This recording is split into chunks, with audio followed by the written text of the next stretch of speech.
Computer. Beautiful. All right. Hi, everybody. Welcome to the Spiritual Events Directory Indie Author Interview Series. And today, my name is Pip Coleman, and I'm interviewing the lovely Rene Michele about her book, Battle Scars Are Beautiful, and her work that she's doing teaching, mentoring, coaching, and wonderful things that she's doing out in the world. So welcome to Spiritual Events Directory, Rene. Thank you. So good to be here, Pip. Thanks for having me. My pleasure.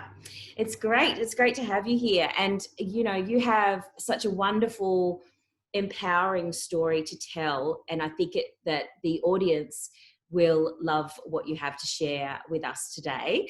So perhaps we could start at the beginning and share with what's the why behind your book, Battle Scars Are Beautiful. Yeah, Pip, definitely, we all need a why at every stage of our life, but particularly when it gets hard. And during my darkest times throughout my life as an abuse survivor, there was hardly anyone for me to look to for hope or for inspiration, motivation, to believe that things could get better.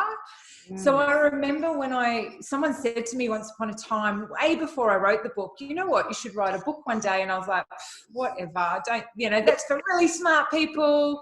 That's, for the 1% of the population, because growing up, books were my escape. And as time went on and I met our wonderful publisher, Ocean Reeve, and we had a discussion, I realized I actually did have a message. And it took me back to those times when I was needing someone to go, you can do this. And look, I can help you because I've done it. Right. So I realized that it had nothing to do with me.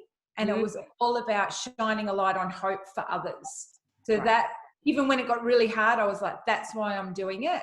And that enabled me to stick to the hard things when it got a little bit messy. Right. And look, life is messy, but some people seem to have these really big incidents in their life, really big traumas, really big illnesses, really big accidents, and stuff, whereas other people seem to kind of cruise through life and not have so much going on. So what's the history behind, the coming to the point of actually writing the book? Like, would you like to share what happened coming up to the point of that? Definitely. So at around the age 9 and 10, Pip, I started experiencing quite prolific abuse in my home. Started off as physical abuse and then extended to emotional and sexual abuse. And unfortunately for me, my mother was not in the mental state to nurture me and take care of me properly. She became quite neglectful because of her own pain that she was going through at the time. Sure. And she was bringing men home quite regularly who unfortunately became my abusers. So that also put quite a separation between my trust of both my mum and the outside world. Right. So I had no one to turn to. So I actually suffered in silence my whole childhood until I left home. And then because of the effects of trauma, the byproduct, so to speak, I went down the road of addiction and I had multiple domestic violence relationships. I was self-harming. I attempted suicide quite a few times. There was just that spiral of hopelessness and darkness. Yeah. And it took me a very, very long time and many attempts to get well and to start something new in my life, and falling down and having to start it again. Yeah. And that cycle was broken with the birth of my first child.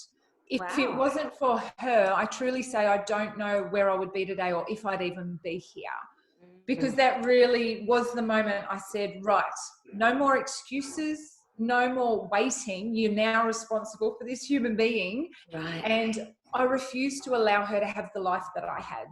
Wow. So I did everything I could to start fresh. And it was a long, long road. But thank God I got there. Yes, exactly. Because, it's what an amazing transformation to go through. And so interesting that you say that, having your baby, your first child, was the thing that kind of switched switch the switch or click the switch, because I was just reading Glennon Doyle's book, Untamed, and she said the same thing, that her getting pregnant was the thing that shifted her from thinking about herself and all of the troubles in her life to, oh my God, I need to be something else. I need to be something more. I need to be a mother, and to this other person. And it shifted her away from her bulimia and her issues that she was having from her childhood as well. So that's interesting that you're reflecting that in this moment. Yeah. Wow. Definitely. That's amazing. So how many children do you have now? I have 2 children now. My daughter's just turned 18 and has started university, and my son is 15. Wow. So yeah, that's incredible. And you've obviously shifted everything, in your life. I mean, you've created a successful business, and you've written a book, which is one of the biggest and hardest things I think that I've ever done, is writing a book. It was an adventure. Yeah. Oh my goodness. I didn't expect it to be as challenging as it was. I don't know how did you find the process of actually writing a book? I know you said that you had the help of Ocean Reef Publishing, and so did I. That's how we met. But that, I guess for me, it was really challenging. It really pushed me to my limits. Not the process of actually writing the book, but the bit afterwards, the bit of getting it out there and having people critique it, and the editing process. How was that for you? Yeah, it was really interesting, Pip, because Ocean sort of said to me, okay, Rene, you're still working full time, you're a solo parent, give me a time frame. And I said, if you can give me 12 months, Ocean. And he said, yep, sure. 30 days, I wrote it in. It was this massive brain dump. I'd never put it together before or constructed a timeline of events. And there was, as you can imagine, a lot of events. Right. And so it was really just this outpouring. And I love what you said. It was the part that came after it. Whoa. The editing phase was the longest, most frustrating, most technically difficult part of the process. Oh my goodness. I've never done it, so it was quite jumbled. I'd sort of jump back and I'd have a thought and I would go back again. And I really do credit his team to helping me really focus on the parts that were relevant, because it's a big story. It's 43 years worth of a story. Yeah. And the editing phase, I really, really feel like I learned so much about myself. And Ocean sort of said, was it cathartic? Was it like another layer of healing? What it was, because I was healed, I've overcome, and I was reflecting back. But it was like this bright, beautiful bow that went around it, that I was able to go, it's done, and this is my gift to someone who's still in it. So it definitely was another layer of my journey, and a real blessing to know that I've created something that will and has helped other people. Yeah, that's so beautiful. And I love that idea of the closure as well, because that's something that I didn't expect to get from it. I thought I was already finished with my journey as well. I was writing about, things from 15 years ago when I was working on cruise ships, and I thought, oh, I'm done with that. These are just funny stories that happened when I was there. But it brings up new levels, the layers of the onion were revealed, when you start to have somebody say to you, but what do you mean by that? And what's this all about? I don't understand what this is all about. And you realize that you haven't fully explained yourself, or you haven't really taken it to the depth that you could have taken it, or perhaps you went a bit too deep and people were like, whoa, that's a bit too much. Pull it back.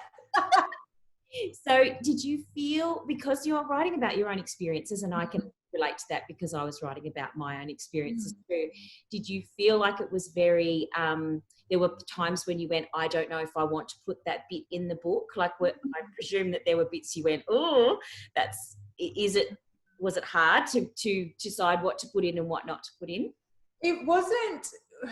The hard part was I really gave it all. I just put it all on the line, faults and all. It's very raw. It's very real. It's a very deep look into the internal workings of someone struggling with trauma, all those illogical thoughts and feelings that we have that the world doesn't understand.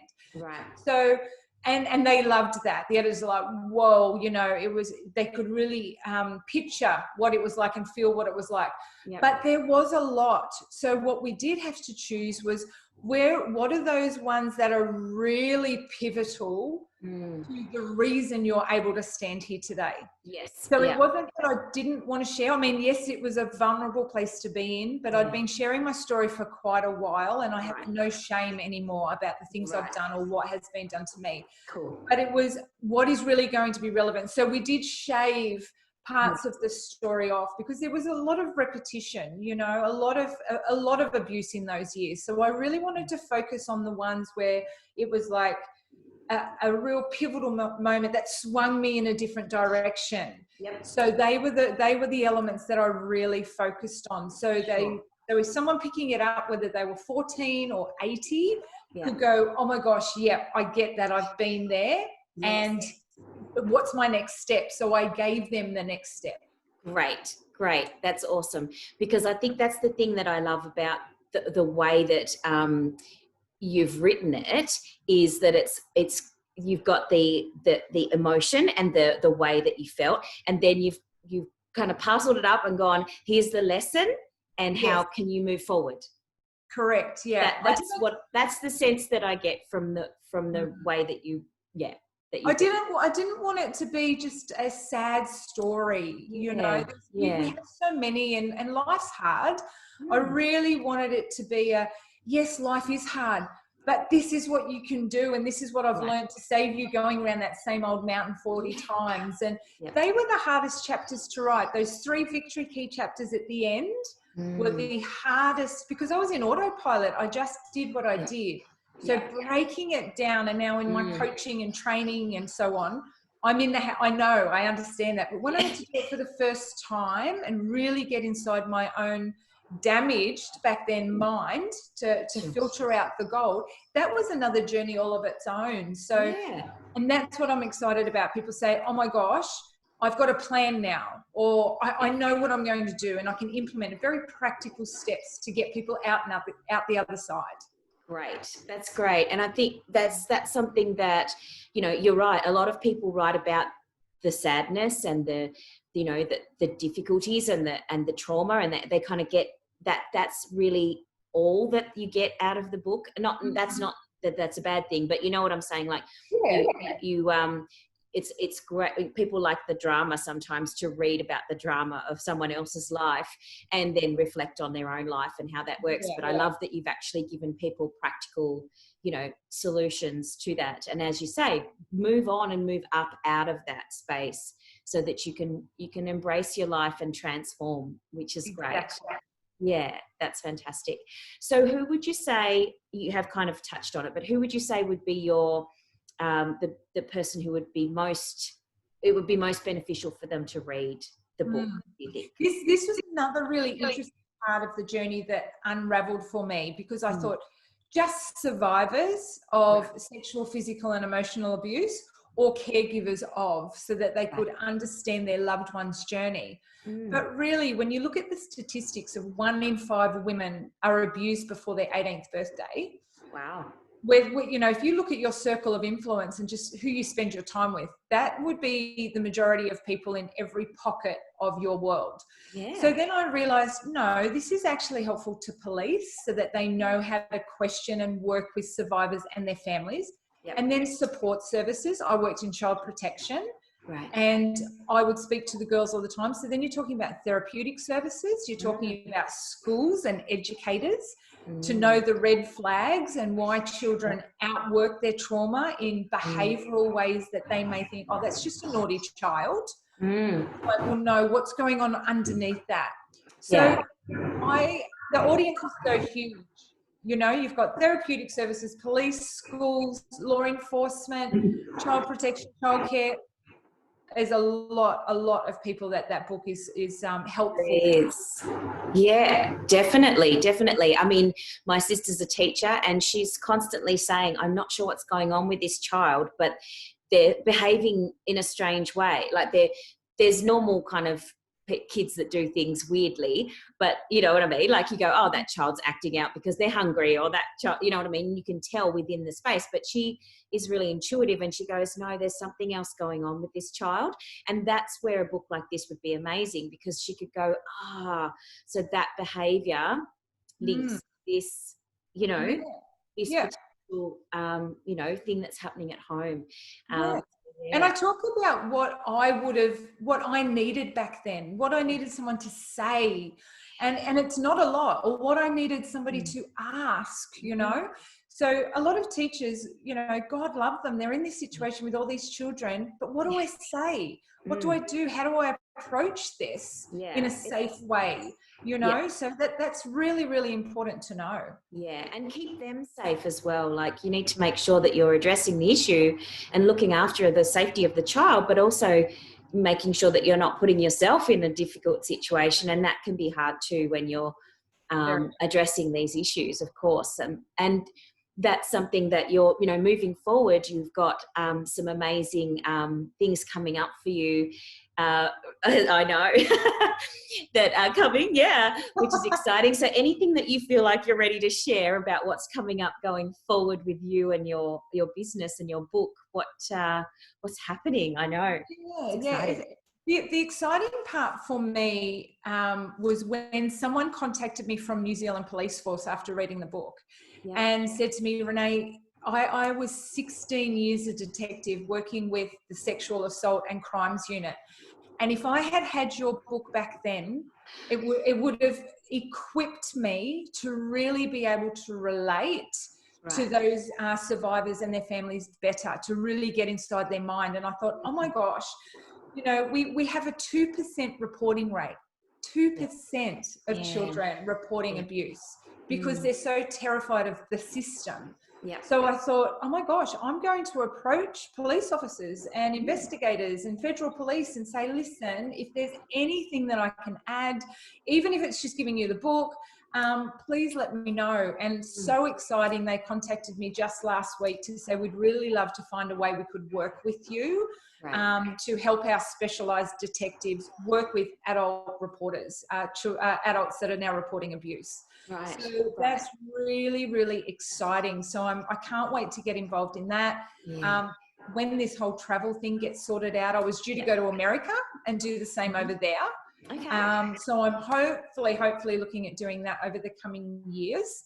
And then, of course, I'm still consulting here in Australia with a lot of agencies that work with adult survivors of child sexual abuse. So it's all very exciting. Yeah, that's amazing.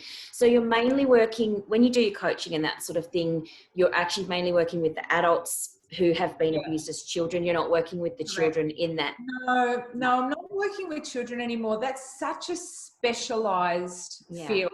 Having worked in child protection, and I'm so aware that the type of support that they need, and they need something that's very a wraparound with all the other therapeutic support. So I specialise working with high-performing females more so. So women that have had families, women that have husbands and are in loving relationships, but there's barriers there. There's still blocks. So they can't enjoy the intimacy that they want to, or they're being triggered by their own children, or they're suffering from imposter syndrome. They're great at work, but when things get personal with relationships, there's barriers and trust issues there.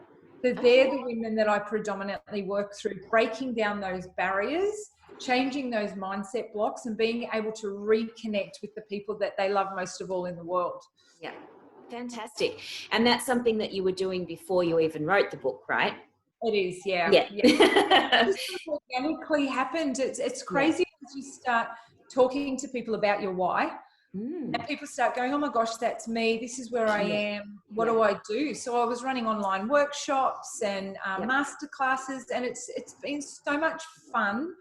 And when I say fun, it's fun when you see a woman come into her own. Yeah. When you see those shackles break off and her face lights up, and her husband, I've been getting husbands that have rung me and said, oh my God, this is amazing.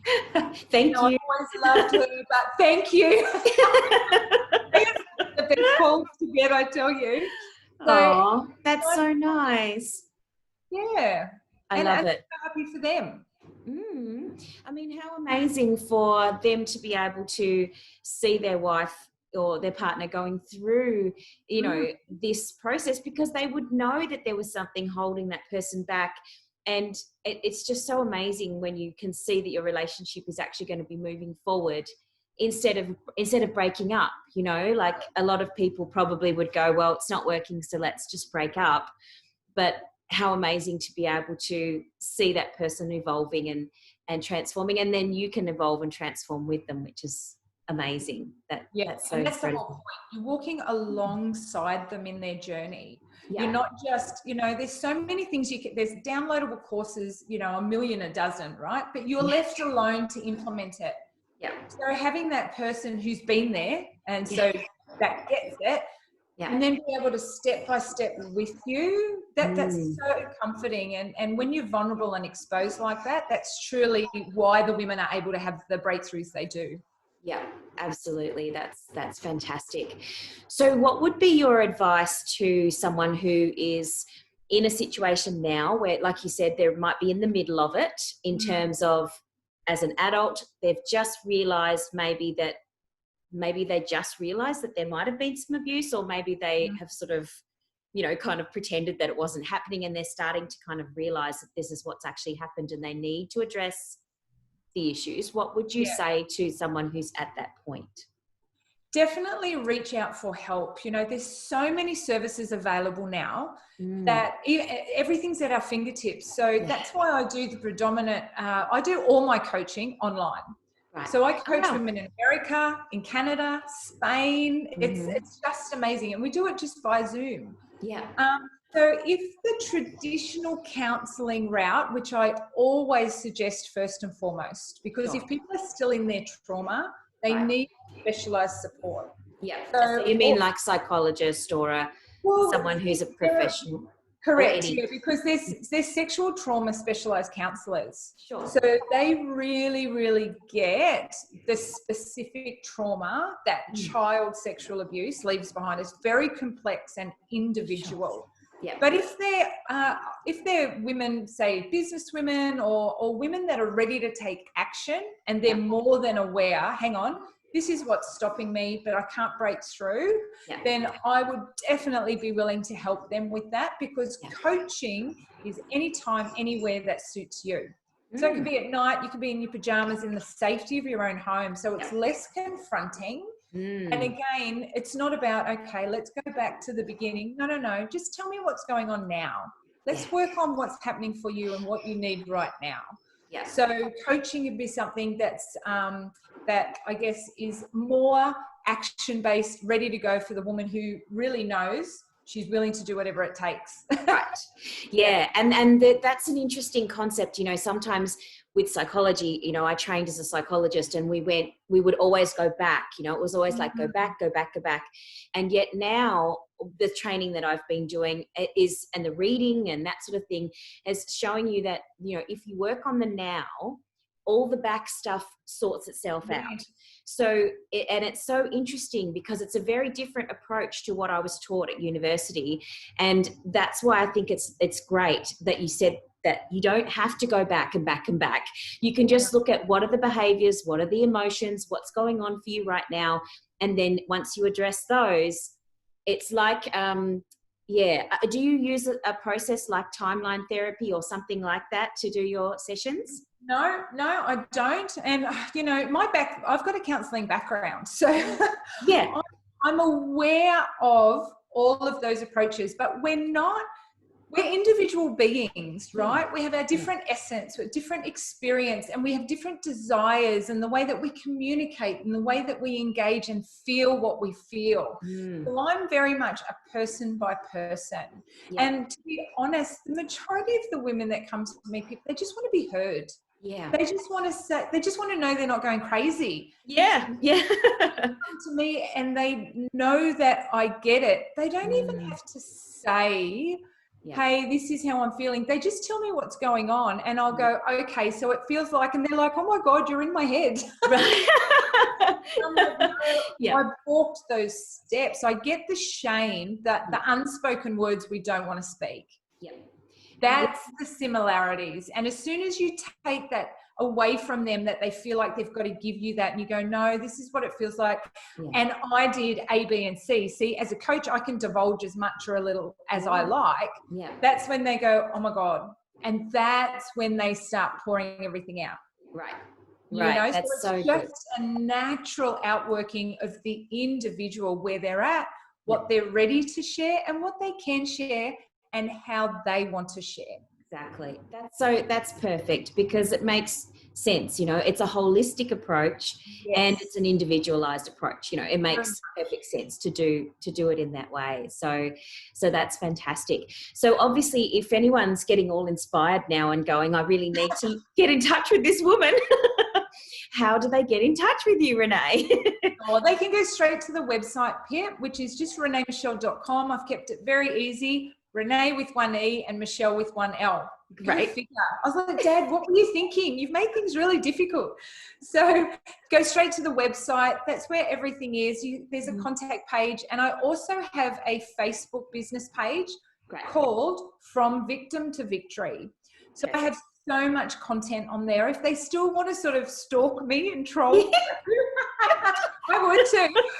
They can go on there and they can look at all my posts, videos, teaching. It's all available there for them. They can also get the book if they want to read that and see the backstory. That's available through the website as well. Perfect. So we'll obviously have those links underneath the video so that people can go to those links if they have any questions for you, if they want to get a hold of Battle Scars Are Beautiful, From Victim to Victory, and that's amazing. And obviously all of that information will be on your website. And as you say, if they want to stalk you, they can go to your Facebook page. Walk away. It's all good. Just, why not? And the thing is that's what we can do these days, isn't it? Like, it's a very sort of like 21st century thing to like stalk somebody before you ring them. And you should, because you're about to put your trust in someone. So I think you should access everything that's available to you and to build that know, like, and trust, and see if there's the flow there and connection, you know, same values and ideals. Yeah, I think Very that's important. really cool. That's great. Thank you so much for joining me, and I'm so glad that you were able to come, and I look forward to hearing more about your projects and exciting things that you're doing.